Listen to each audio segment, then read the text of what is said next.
ಸ್ವಾಮಿ, ದೇವರ ಬಗ್ಗೆ ಹೇಳಿ ಒಂದೆರಡು ಮಾತು. ಚಂಡಿಕೇಶ್ವರ ಅಂತ. ಓಕೆ. ಇಲ್ಲಿ ಕ್ಷೇತ್ರಕ್ಕೆ ಬಂದಾಗ ಮೊಗೂರು ತ್ರಿಪುರ ಸುಂದರಿ ಅಮ್ಮನವರು, ಮತ್ತೆ ಶ್ರೀ ದೇಶೇಶ್ವರ, ಶಂಕರೇಶ್ವರ, ಮತ್ತೆ ಪಾರ್ವತಿ ಅಮ್ಮನವರು ದರ್ಶನ ಮಾಡಿ ದರ್ಶನ ಮಾಡಿದ್ರೆ ಅವಾಗ ನಿಮ್ಗೆ ಈ ಕ್ಷೇತ್ರದ ಫಲ ಸಿಗುತ್ತೆ ಅಂತ. ಪೂರ್ತಿ ಫಲ ಸಿಗತ್ತೆ.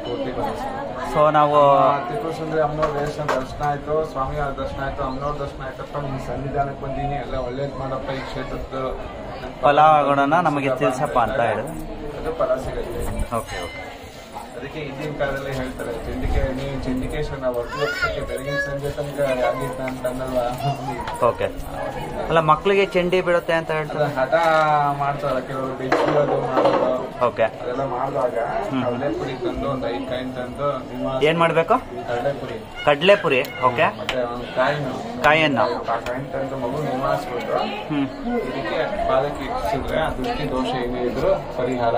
ಸೊ ಯಾವುದೇ ತರದ ದೃಷ್ಟಿ ದೋಷ ಪರಿಹಾರ ಕೂಡ ಇದು ಒಳ್ಳೆ ದೇವತೆ. 3 ವರ್ಷದ ಮಕ್ಕಳು ಒಳಗಡೆ, 3 ವರ್ಷದ ಒಳಗಡೆ ಇರುವಂತ ಮಕ್ಕಳು ಜಾಸ್ತಿ ಚಂಡಿ ಮಾಡ್ತಾರೆ. ಅವ್ರಿಗೆ ತಾಯಿತ ಕಟ್ಸೋದು ಆ ತರದ್ ಏನಾರು ಇದೆಯಾ?